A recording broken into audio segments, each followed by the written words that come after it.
Check পয়েন্টে নাকা তল্লাশি, আকাশপথে নজরদারি, কড়া নিরাপত্তা ব্যবস্থা অযোধ্যায়। রাম মন্দির উদ্বোধনের আগে জলে স্থলে আকাশপথে চলছে নজরদারি।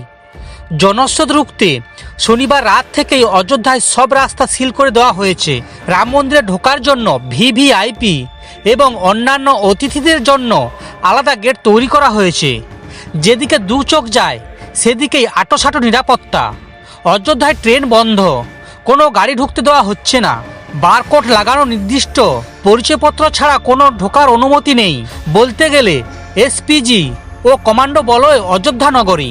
প্রতিটি উঁচু বাড়ির মাথায় বিশেষ রাইফেল নিয়ে পহরারত স্নাইপার। শহরে ঢোকার প্রতিটা চেক পয়েন্টে নাকা তল্লাশি চলছে। যে কোনো ধরনের অপ্রীতিকর ঘটনা এড়াতে ত্রিস্তরীয় নিরাপত্তা ব্যবস্থা করা হয়েছে। রাম মন্দিরে নজরদারিতে রয়েছে সিআইএসএফ।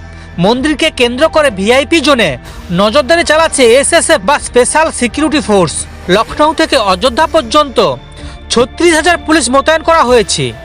নিরাপত্তা জোরদার করা হয়েছে লখনৌ সহ ৬টি বিমানবন্দরে। রাম মন্দির চত্বরের ছাদগুলিতে রবিবার থেকে দখল নিয়েছে স্পেশাল প্রোটেকশন গ্রুপ এবং অত্যাধিক দূরবীনে চলছে নজরদারি। সমস্ত খবর দেখতে এই চ্যানেলের সঙ্গে থাকুন। ধন্যবাদ।